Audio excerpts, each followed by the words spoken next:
কিশোর কণ্ঠের এই পত্রিকার এই প্রতিযোগিতাটা আমাদের চাঁপাইনবাবগঞ্জে প্রথম। আর আসলে প্রচলিত ধারায় বৃত্তি পরীক্ষাগুলো ছিল না, এই জন্য আমার কাছে মনে হয়েছে যে এটাতে খুব সাড়া জেগেছে। এবং এই প্রতিযোগিতা থাকলে বাচ্চাদের মধ্যে একটা মানে কি তাদের কম্পিটিটিভ মনোভাব হয়। আর যে এর আগে যে প্রতিযোগিতামূলক পরীক্ষাগুলো না থাকার কারণে এরা একটু নিরাশ হয়ে গেছিলো। আপনাদের এই প্রতিযোগিতাটা হওয়ার কারণে বাচ্চাদের মধ্যে দেখলাম যে একটা নতুন উদ্যমে পড়ার একটা আমরা উদ্যোগ দেখলাম। এবং আমরা যারা গার্জেন তারাও মনে হচ্ছে একটু খুশি হলাম যে যাক একটা তো প্রতিযোগিতা হলো। বাচ্চারাকে এটাই বলছিলাম যে দেখো তোমার তো এতদিন তুমি মেধা যাচাই করতে পারলে না, 5 বছর হয়ে গেল, আমার মেয়ে এবার 5ম শ্রেণীতে, তো তুমি কিন্তু একটা সুযোগ পেয়েছো, দেখো তোমার এই সুযোগে তুমি স্বাক্ষরটা রাখতে পারো কি না। তো বললো যে হ্যাঁ। দেখলাম যে ভালোই, মানে লেখাপড়া যদিও তার ইচ্ছে ছিল না যে আর করবো, কিন্তু আপনাদের এই প্রতিযোগিতাতে তাকে একটু লেখাপড়ার সাথে টাচে রেখেছিল। যে প্রতিযোগিতাটা এটা যদি আমাদের বিশেষ করে আমাদের যারা আমরা বিভিন্ন প্রতিষ্ঠানের সাথে জড়িত আছি, এটা যদি আমাদেরকে একটু অবহিত করেন যে কী ধরনের প্রশ্নগুলো হবে, তাহলে বাচ্চারা কিন্তু আরও অনুপ্রাণিত হবে। যেমন এমসিকিউ না, আপনাদের যে পূরণটা বৃত্ত পূরণটা কিন্তু বাচ্চারা অভ্যস্ত না, ওরা কিন্তু একটু প্রথমেই হোঁচটটা খাবে। আর সময়টা অল্প যেহেতু ওরা কিন্তু আমার কাছে মনে হয় যে অনেকে পূরণ করতে পারবে কি পারবে না, আমি নিজে এটা নিয়ে চিন্তিত আছি।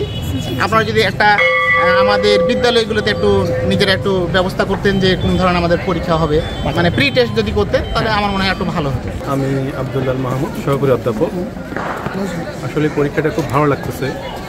মূল যেটা বিষয় যে একটা কথা বলে যে education is the backbone of nation.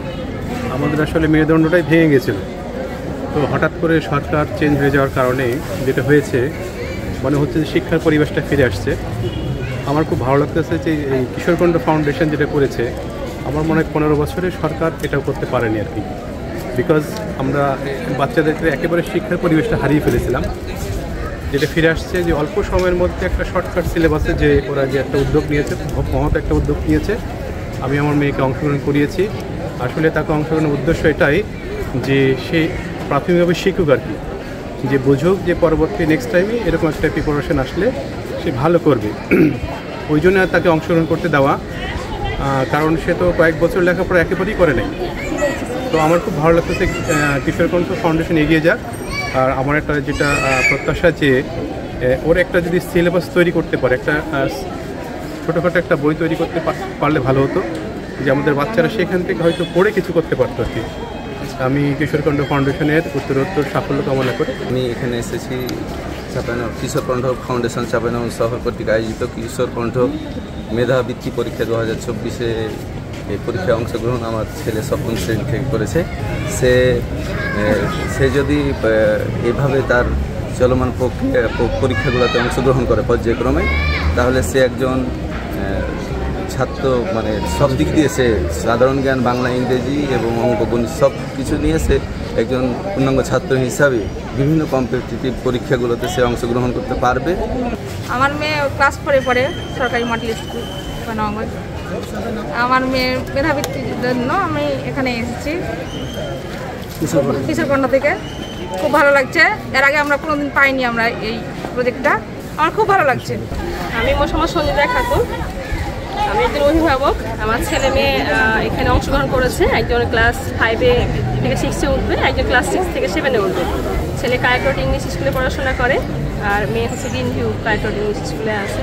বাচ্চা যখন পেলো প্রসপেক্টটা তখন নিয়ে আসলো, দেখে ভালো লাগলো, যে কারণ আমার ছেলে মেয়ের খুব আগ্রহ ছিল যে বৃত্তি পরীক্ষা অ্যাটেন্ড করার জন্য বরাবরই, কিন্তু তারা যেহেতু সরকারিভাবে বৃত্তি পরীক্ষা আয়োজিত হয়নি, তো আপনাদের এটা করার পরে তারা খুবই খুশি হয়েছিল এবং আমি দেখে খুব খুশি হয়েছি, ভালো লেগেছে। তারা প্রিপারেশান নিয়ে এসছে, পরীক্ষা দিচ্ছে, আয়োজনের জন্য আমরা খুবই খুশি। এবং যে আপনারই যেন এটা প্রতি বছরই যেন হয় এবং বিশাল আয়োজনে যেন হয়। বাচ্চারা যখন উইন করবে অবশ্যই আপনারা সেটাকে খুব ভালোভাবে প্রেজেন্টেশন, মানে খুব ভালো জমকলে একটা আয়োজন দিয়ে তাদেরকে আনন্দিত করবেন, তাহলে পরবর্তী যারা থাকবে তারা অংশগ্রহণ করতে আরও উদ্বুদ্ধ হবে আর কি। আসসালামু আলাইকুম, আমি আব্দুর রাকিবুর রহমানী, তাহফিজুল কোরআন মডেল লাইব্রেরি মাদ্রাসা। কিশোর কণ্ঠ ফাউন্ডেশন যে উদ্যোগ নিয়েছে আমাদের খুবই অনুপ্রাণিত করেছে। উদ্যোগটা খুবই ভালো। আমাদের বাচ্চারা দীর্ঘ প্রায় 15টি বছর পড়ালেখার বাইরে ছিল, তাদের একদমই পড়ালেখাটা ধ্বংসের দিকে চলে গেছিলো। এই অল্প সময়ে কিশোর কণ্ঠ যে উদ্যোগটা নিয়েছে, এই উদ্যোগের মাধ্যমে বাচ্চারা খুবই আনন্দিত এবং তারা আনন্দমুখর পরিবেশে অল্প সময়ে তারা পড়ালেখা করে আজকে এই কিশোর কণ্ঠ মেধাবৃত্তি পরীক্ষায় তারা পার্টিসিপেট করেছে, অংশগ্রহণ করেছে। আমার ছেলে মেয়েদেরকে আমি নিয়ে এসেছি ক্লাস 6-এর এবং 7-এর। এই জন্য আমরা নিয়ে এসেছি যে প্রথম আজকে এই পরীক্ষাটা হচ্ছে, তারা পরীক্ষা অংশগ্রহণ করুক। আমার এখান থেকে অনেক কিছু শিক্ষা আসবে, আগামী দিনে তারা আরও অংশগ্রহণমূলক এরকম প্রোগ্রামে তারা যেন অংশগ্রহণ করে ভালো কিছু করতে পারে। আসসালামু আলাইকুম। আব্দুল খালেক, কাউন্সিলর চাঁপাইনবাবগঞ্জ পৌরসভা এবং ফুলকুড়ি ইসলামিক একাডেমির সহকারী শিক্ষক। এই কিশোর কণ্ঠ যে আয়োজন করেছে, এটা 2024 সালের যে বৈষম্য বিরোধী আন্দোলনের পরে তাদেরকে এই আয়োজনের জন্য তাৎক্ষণিক সিদ্ধান্ত নিয়ে আয়োজনের জন্য আমার পক্ষ থেকে ধন্যবাদ জানাচ্ছি। আমরা শিক্ষকেরা যে সময় ছাত্রদেরকে বৃত্তি পরীক্ষা মেধার যে যাচাই, এই যাচাই পরীক্ষা নেওয়া থেকে আমরা সরকার কর্তৃক বিরত রাখা হয়েছে। এই সময়ে কিশোর কণ্ঠ এই উদ্যোগকে আমরা ধন্যবাদ জানাচ্ছি। আর এর মাধ্যমে আরও দেশবাসী সরকারকে আমরা জানাতে চাই যেন যে প্রাথমিক বৃত্তি এবং অষ্টম শ্রেণীর যে বৃত্তি চালু ছিল, এই বৃত্তিটা যেন আবার নতুনভাবে নতুন বছর 2025 সালে চালু করা হবে।